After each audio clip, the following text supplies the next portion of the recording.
the thing that I most feel is freedom.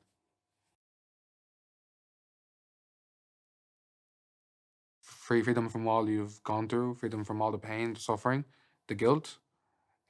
Just freedom to be able to know that He will take it from you.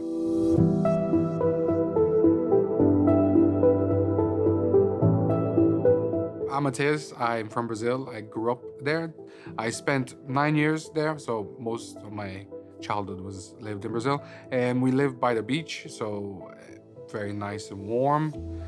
So I moved to Ireland when I was 9, and unfortunately, we no longer have the weather nor the ocean in my backyard. So you know how that is. No longer can enjoy swimming.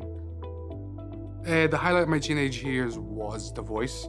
I was a semi-finalist on The Voice of Ireland, and it was a great experience meeting very, very nice people and very, talented and influential people in the music business.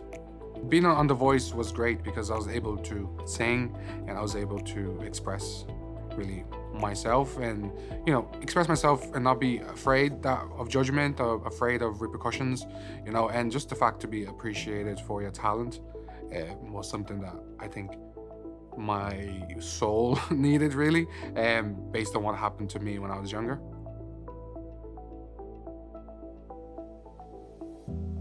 Back in Brazil, when I was around 5 years old, um, a family member, a male family member, started to groom me when I was a child.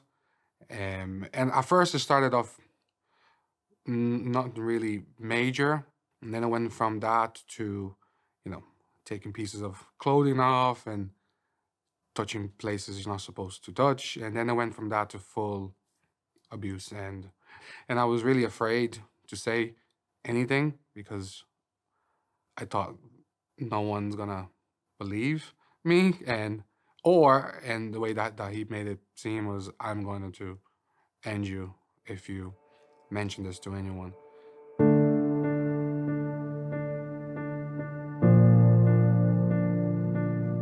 So at first I was extremely confused because as a child you don't know really what to make of it.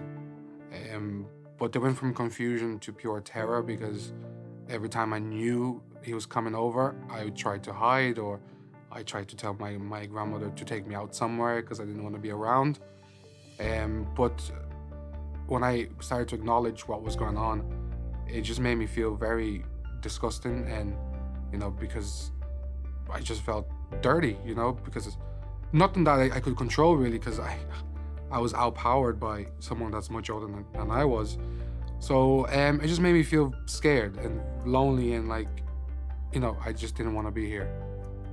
I felt at one stage I started to feel very guilty because the way it's so tricky the way that like the enemy worked, because I started to feel like it was my fault, that I brought this on myself, and for some reason I was being punished for something I did, and I didn't know what I was being punished for.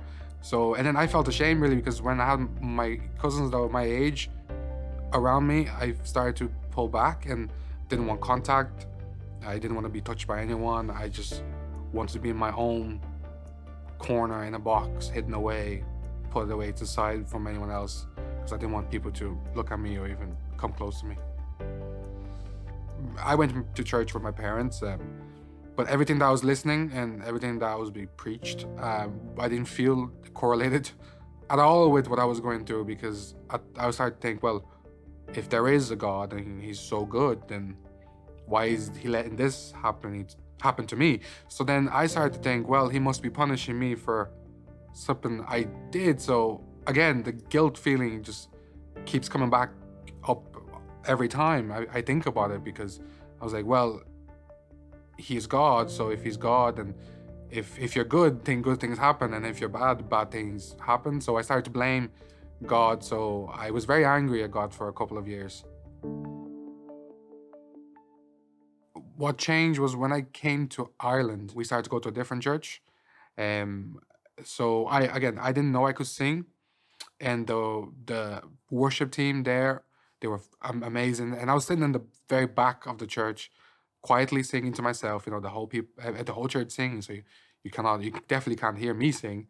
And the pastor's wife after the worship set, she walks down and she's like, "I heard you sing," and I was like, "No way, you heard me sing. There's like 100 people here. You can't possibly hear me sing." And she's like, "No, I heard your spirit sing."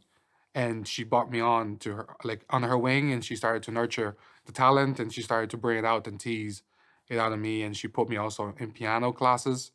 So she started to really just give me the tools I needed and point me in the right direction and guide me, bring that gift out. And that's when I started to relate more to church and to God because of everything that I felt every time I sang a song about Him. So that's when there was a shift really in my thought process.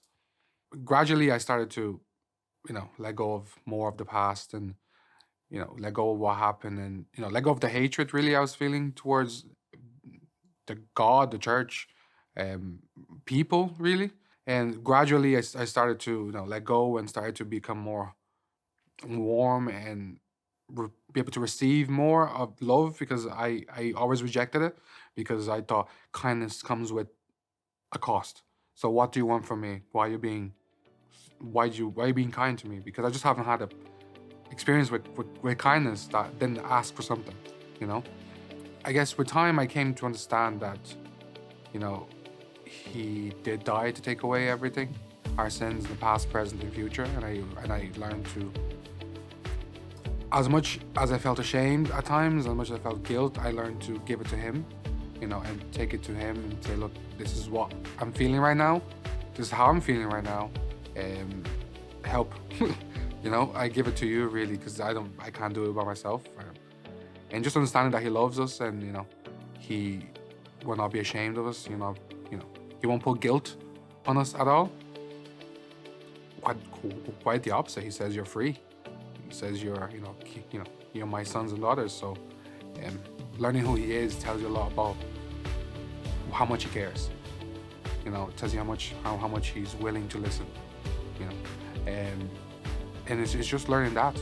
That's what helped me be able to bring it to him and like, here, I'm giving it to you. This is too heavy for me to carry. So if you are someone that is feeling guilt, shame for something you've done or something someone has done towards you, you can give it to Jesus because he will take it and he will take all the blame, all the guilt, all the pain, and he will give you in return the love that he has for us.